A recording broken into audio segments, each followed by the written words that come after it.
नमस्कार। बहुत स्वागत आप सभी का।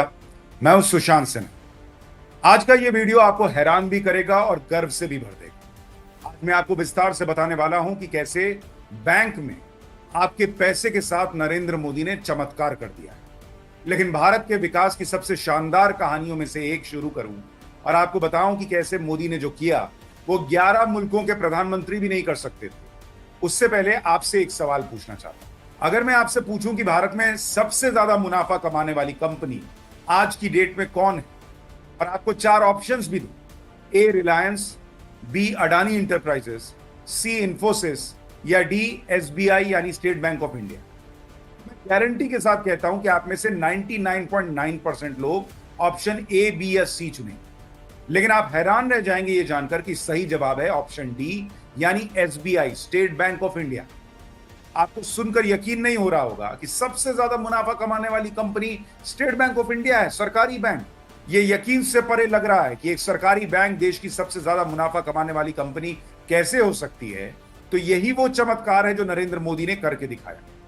ये वो चमत्कार भी है जिसने देश को और आपकी मेहनत की कमाई को बचा लिया। आज एक एक डिटेल बताऊंगा तो आपके मन में नरेंद्र मोदी के लिए इज्जत कई गुना और बढ़ जाएगी। सबसे पहले तो यह जान लीजिए कि मौजूदा वित्तीय वर्ष की पहली तिमाही में एसबीआई यानी स्टेट बैंक ऑफ इंडिया का मुनाफा 178%, 178% बढ़ गया। सुनकर ही किसी को शौक लगेगा कि किसी कंपनी का इतना बंपर मुनाफा, वो भी तब जब दुनिया भर की अर्थव्यवस्थाएं डूब रही हैं। ऊपर से सरकारी बैंक का मुनाफा गजब ही है। इतना ही नहीं, और सुनिए, दूसरे सरकारी बैंक का मुनाफा भी आसमान छू रहा। सारे सरकारी बैंकों का मुनाफा मिलाकर 35,000 करोड़ रुपए के पार रहा है इस एक तिमाही में, जो पिछले साल के इसी समय के मुकाबले डबल है। फाइनेंशियल ईयर 2022-23 में तो सरकारी बैंक्स का कुल मुनाफा 1 लाख करोड़ के पार रहा। लेकिन अब असली कहानी शुरू होती है, और वो कहानी शुरू होती है इस सवाल से कि क्या भारतीय सरकारी बैंक हमेशा से ऐसे ही नोट छापने की मशीन थे? जवाब है नहीं। भारत के सरकारी बैंकों की हालत तो यह थी कि इनमें से कई तो आपका पैसा लेकर टाइटैनिक की तरह डूबने वाले थे। लेकिन तभी एंट्री हुई सिंघम स्टाइल में नरेंद्र मोदी, जिन्होंने बाबा बागेश्वर के स्टाइल में बैंकों की पर्ची खोल डाली और देश का सबसे बड़ा चमत्कार कर दिया। जिन लोगों ने हाल में सेव एसबीआई और सेव एलआईसी जैसा प्रोपेगेंडा फैलाया था, उनके लिए तो मोदी के चमत्कार की यह कहानी हार्ट अटैक लाने वाली है। लेकिन फिर भी दिल मजबूत करके सुन लीजिए। 2014 में नरेंद्र मोदी जब प्रधानमंत्री बने तब भारत का बैंकिंग सेक्टर बारूद के ढेर पर बैठा हुआ था। और सबसे दुखद तो यह है कि उसे बारूद की ढेर पर बैठाने की जिम्मेदारी एक ऐसी सरकार के माथे है जिसमें प्रधानमंत्री एक महान अर्थशास्त्री मनमोहन सिंह। लेकिन एक महान अर्थशास्त्री की सरकार ने देश की बैंकों का क्या हाल किया। और जिन नरेंद्र मोदी के लिए कहा जाता है कि उन्हें कुछ नहीं आता, उन्होंने आपके पैसे के साथ कैसे चमत्कार किया, ये आज आपको देखना चाहिए।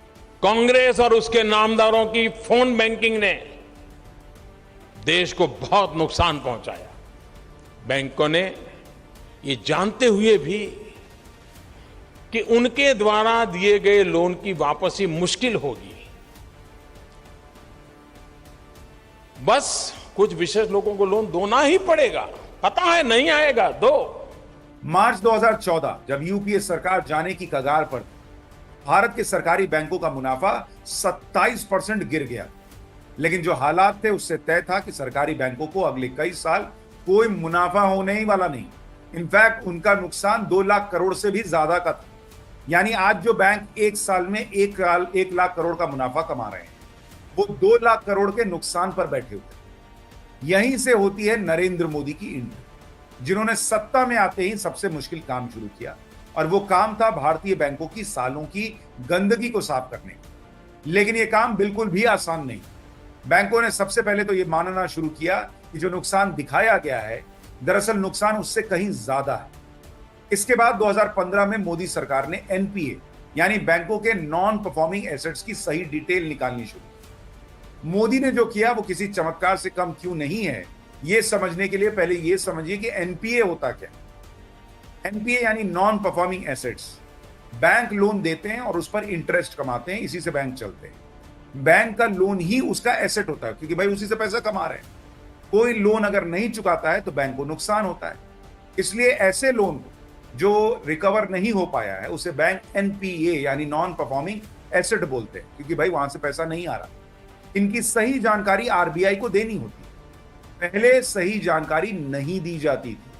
पुराना लोन चुकाने के लिए नया लोन दे देने का खेल चलता था नरेंद्र मोदी के आने के पहले। बैंकों की हालत खस्ता होती चली गई। नरेंद्र मोदी ने बैंकों की जो डिटेल निकलवाई उसे कहते हैं AQR यानी एसेट क्वालिटी रिव्यू। यानी सरल भाषा में कहिए तो बैंकों के पास जो एसेट है उनमें कितने क्वालिटी के हैं और कितने बेकार, इसकी जानकारी नरेंद्र मोदी ने निकलवानी शुरू की। यानी बैंकों ने कितने ऐसे लोन दिए हैं जिनकी वापसी के चांस हैं और कितना पैसा डूब सकता है, इसके बारे में एसेट क्वालिटी रिव्यू करवाया नरेंद्र मोदी। अब मोटे तौर पर 3 से 5% से ज्यादा NPA होता है तो वो बैंक के लिए खतरनाक माना जाता है। यानी बैंक ने मान लीजिए 100 रुपए का लोन बांट रखा और उसमें से 3 से 5 रुपए नहीं लौट रहा हो या लौटने में दिक्कत हो तो उसे खतरा माना जाता है। उसके ऊपर तो बवाल मान के चलिए कि भाई 3 से 5% से ज्यादा का NPA है तो समझिए बैंक और आपका पैसा दोनों डूबने की कगार पर। अब सुनिए कि कांग्रेस के राज में बैंकों का जो NPA 3 से 5% होना चाहिए था वो था कितना। कैनरा बैंक का NPA 12%, बैंक ऑफ महाराष्ट्र का NPA 19%, पंजाब नेशनल बैंक 18% के NPA पे बैठा हुआ था। IDBI, यूको और इंडियन ओवरसीज बैंक इनका NPA 24 से 28%। और देश के सबसे बड़े बैंक जो सबसे ज्यादा कर्ज देता है SBI यानी स्टेट बैंक ऑफ इंडिया, इसका NPA 11%। सरकारी बैंकों का कुल NPA मिला लीजिए तो वो 15% के आसपास औसत बैठ रहा। यानी जो आंकड़ा 3 से 5% होना चाहिए वो 15% पे। हालात इतने खराब थे कि RBI ने तुरंत 21 सरकारी बैंकों में से 11 को special prompt corrective action framework में डाला। यानी इनको तुरंत नहीं देखा गया तो कांड हो जाएगा ऐसी वाली लिस्ट में डाल दिया। जैसे अस्पताल में किसी पेशेंट के लिए कहते हैं ना कि उसे तुरंत इलाज नहीं मिला तो भाई इसकी तो जान जा सकती है, वैसा ही हाल देश के 21 सरकारी बैंक्स में से 11 का हो रखा था UPA के जमाने। यानी मोदी सरकार ने तुरंत ताबड़तोड़ एक्शन लेना शुरू किया। बैंकिंग सेक्टर को तुरंत किसी झटके से बचाने के लिए उसमें 3 लाख करोड़ रुपए डाले गए। मतलब पेशेंट को इलाज चलते रहने के दौरान तुरंत ऑक्सीजन लगा दिया गया ताकि सांस चलती रहे, मौत ना हो और इलाज पूरा हो सके। इसके बाद कमजोर बैंकों का मजबूत बैंकों के साथ मर्जर एक और अहम कदम था जो नरेंद्र मोदी सरकार ने उठाया। लेकिन इसमें एक खतरा था कि कमजोर बैंक का जो बैड लोन है वो अच्छे और मजबूत बैंक को प्रभावित कर सकता था। इसलिए यह काम बहुत सावधानी से किया जाना था और आखिरकार नरेंद्र मोदी ने यह काम किया और सब कुछ ठीक रहा। सबसे बड़ा गेम चेंजर कदम तो नरेंद्र मोदी सरकार ने उठाया, वो था इंसॉल्वेंसी एंड बैंकरप्सी कोड नाम का कानून लाना। जो लोग ये मानकर बैठे थे कि वो तो बिना लोन चुकाए बच जाएंगे, उनकी नाक में दम कर दिया नरेंद्र मोदी। इस कानून ने उनकी रातों की नींद उड़ा दी और नतीजा ये हुआ कि 2014 से अब तक 10 लाख करोड़ रुपए की रिकवरी हो चुकी है। इसके अलावा पुराना लोन चुकाने के लिए नया लोन लेने का जो खेल चल रहा था वो भी मोदी सरकार ने रोक दिया। आप सोचिए क्या सिस्टम चल रहा था कि पुराना लोन नहीं चुकाया और उसको चुकाने के लिए एक और नया लोन ले लिया। मतलब आप ही के पैसे से आपका लोन चुका रहे हैं। अगर आपने लोन नहीं चुकाया है तो नए बिजनेस के लिए लोन मिलना बंद हो गया। ये नरेंद्र मोदी ने किया। स्टॉक मार्केट से पैसा उठाना बंद करवा दिया। यानी मोदी ने देश के बैंकों के पैसे को अपनी बकौती समझने वालों के नाक में नकेल कर दिया। नतीजा यह हुआ कि आज कोई bank prompt corrective action list में नहीं है। यानी किसी भी बैंक की हालत ऐसी नहीं है कि उसे ऑक्सीजन पर रखना पड़े। सारे के सारे सरकारी बैंक आज की डेट में प्रॉफिट में आ चुके हैं। स्टेट बैंक ऑफ इंडिया का प्रॉफिट 178% रहा। बैंक ऑफ बड़ौदा का प्रॉफिट पहली तिमाही में इस साल 88% रहा। कैनरा बैंक का प्रॉफिट 75%, पंजाब नेशनल बैंक का प्रॉफिट छप्पर फाड़कर 307% पे चला गया।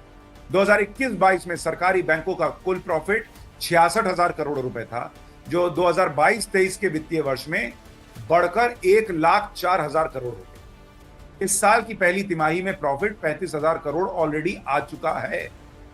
यानी जिन बैंकों के लिए एजेंडाधारियों ने पूरा माहौल बनाया कि नरेंद्र मोदी ने SBI से लोन दिलवा दिया अडानी को, वो SBI छप्पर फाड़कर मुनाफा कमा।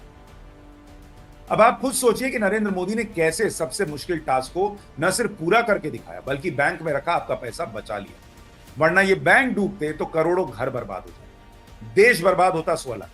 लेकिन सवाल यह है कि बैंकिंग सिस्टम में इतना कचरा आया कहां से। आरबीआई के पूर्व गवर्नर रघुराम राजन ने संसदीय समिति के सामने 2018 में अपने लिखित बयान में कहा था कि इनमें से ज्यादातर बैड लोन 2006 से 2008 के बीच के थे, यानी यूपीए के जमाने के। इस वक्त बैंकों ने अनाप शनाप लोन दिए और सरकार भी या तो सोती रही या फोन कॉल पर लोन दिलवाने के आरोप से घिरी रही। आपको याद होगा कि कैसे एक फोन कॉल पर लोन मिलता था। ये एक बार प्रधानमंत्री मोदी ने भी बताया। हमारे देश में ये टेक्नोलॉजी तो अब आई, लेकिन उस समय एक स्पेशल परंपरा चल रही थी फोन बैंकिंग की, और इस फोन बैंकिंग का प्रसार उतना हुआ था, नामदार अगर फोन कर दें तो बैंकिंग और फोन पर कर्ज देने वाले बेड़ा पार लोन मिल ही जाता था। रघुराम राजन से जब यह पूछा गया कि क्या ये लोन राजनीतिक दबाव में दिए गए थे, तो उन्होंने कभी सीधा जवाब तो नहीं दिया, लेकिन कहा था कि ज्यादातर लोन अच्छे संबंध रखने वाले प्रमोटर्स को दिए गए, जिनका लोन न चुकाने का ट्रैक रिकॉर्ड और इतिहास था। यानी आप खुद सोचिए, जिनके बारे में ऑलरेडी पता था कि ये पिछला लोन इन्होंने नहीं चुकाया है, क्योंकि उनकी सेटिंग गेटिंग थी तो उनको लोन दिया। ऐसे में आप समझ सकते हैं कि क्यों इस देश में कुछ लोगों को नरेंद्र मोदी पसंद नहीं आता। जब ऐसी सरकारें रही हों जहां लोन न चुकाने वालों को लोन मिलता रहा, कोई नरेंद्र मोदी को कैसे पसंद करेगा? क्योंकि नरेंद्र मोदी आए और ये राजशाही बंद करवा दी और गरीब और आम आदमी के साथ साथ देश का पैसा बचाए, तो ये एजेंडाधारियों को भला कैसे पसंद आ सकता है?